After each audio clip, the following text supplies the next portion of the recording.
काले धुंध से ढके एक शरद संध्या में ब्लैक हॉलो नामक छोटे से कस्बे में ठंडी हवा विकफील्ड अनाथालय की पुरानी दरारों से सरसराते हुए गुजर रही थी।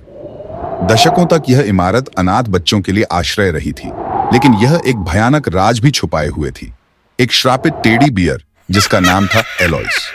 ये टेडी बियर बाकी खिलौनों से अलग था। इसके बटन जैसे चमकीले आंखें हर किसी का पीछा करती थीं, और इसका पुराना जर्जर फर जगह जगह से फटा हुआ था, जिससे सुर्ख लाल सिलाई झांक रही थी। बच्चों के बीच इसकी डरावनी कहानियां मशहूर थीं। कहते थे कि यह कभी मार्गरेट नाम की लड़की की थी, जो अपने जन्मदिन पर इसे मिलने के बाद रहस्यमय तरीके से गायब हो गई थी। कहानी यह भी कहती थी कि कभी कभी रात में मार्गरेट की चीखें सुनाई देती हैं। उसकी आवाज अंधेरों से गूंजती हुई मदद की गुहार लगाती है। कोई नहीं जानता था कि उसके साथ क्या हुआ, लेकिन एलोइस वहीं था, नर्सरी में एक शेल्फ पर भयावह रूप से बैठा हुआ। एना 11 साल की एक शर्मीली और किताबों में खोई रहने वाली लड़की थी। हाल ही में वह अनाथ हो गई थी और विकफील्ड भेजी गई थी।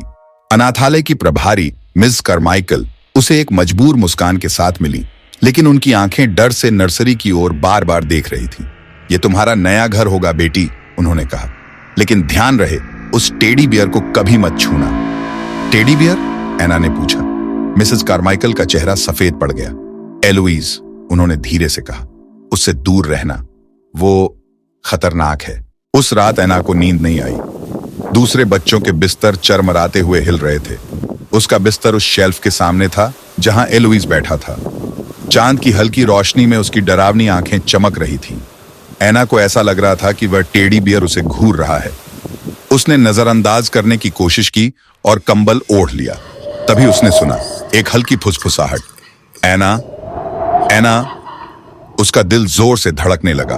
उसने कंबल के नीचे से झांक कर देखा। एलोइस ने कोई हरकत नहीं की थी, लेकिन फुसफुसाहट और तेज हो गई। अगले दिन एना ने दूसरे बच्चों से पूछताछ की। वे बात करने में झिझक रहे थे। उनके चेहरे डर से सफेद थे।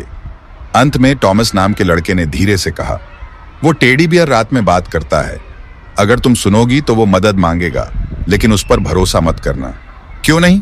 एना ने कांपती हुई आवाज में पूछा। क्योंकि जो भी उसकी मदद करने की कोशिश करता है वो गायब हो जाता है, टॉमस ने कहा। जैसे मार्गरेट। उस रात एना खुद को रोक नहीं पाई।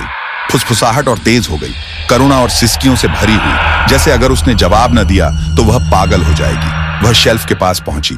हवा बर्फ जैसी ठंडी लग रही थी, और जब उसने हाथ बढ़ाया तो टेडी बियर का सिर हल्का सा झुका, जैसे उसे देख रहा हो। मुझे बचाओ, आवाज फिर आई, और अब यह बिल्कुल साफ थी। एना ने टेडी बियर को उठाया। यह उम्मीद से भारी था। जैसे ही उसने इसे उठाया, कमरा बदलने लगा। दीवारें खींचने और मुड़ने लगीं।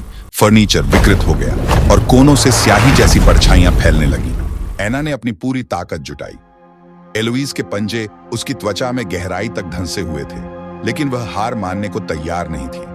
उसकी आंखों के सामने मार्गरेट और दूसरे गायब बच्चों की छवियां तेजी से उभरने और मिटने लगी। एना समझ गई कि वह यहां सिर्फ खुद के लिए नहीं, बल्कि उन बच्चों के लिए भी लड़ रही है जो इस श्राप के शिकार हो चुके थे। तुम मुझे नहीं हरा सकते, एना ने चीखते हुए कहा। टेडी बियर की गहरी आवाज में हंसी गूंजी। कोई भी मुझे अब तक नहीं हरा सका बच्ची, तुम क्या करोगी? एना ने टेडी बियर की चमकती आंखों में देखा और महसूस किया कि यही इसकी कमजोरी थी।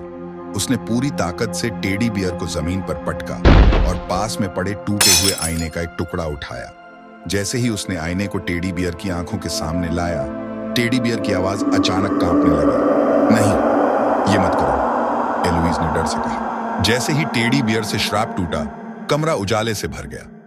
मार्गरेट और बाकी बच्चों की आत्माएं अब साफ शांत चेहरों के साथ दिखाई दी। उनकी आंखों में कृतज्ञता थी। मार्गरेट ने एना की ओर झुककर कहा, तुमने हमें आजाद कर दिया, धन्यवाद। और फिर एक चमकती हुई रोशनी में वे सभी गायब हो गए। कभी कभी रात को एना चांदनी में बैठकर सोचती थी, लेकिन अब उसे कोई डर नहीं सताता था। उसे यकीन था कि एलोइस का राज हमेशा के लिए खत्म हो चुका है, और विकफील्ड ने अपनी सबसे बहादुर लड़की का नाम याद रखा, एना, जिसने डर से भरे अंधेरे को उजाले में बदल दिया।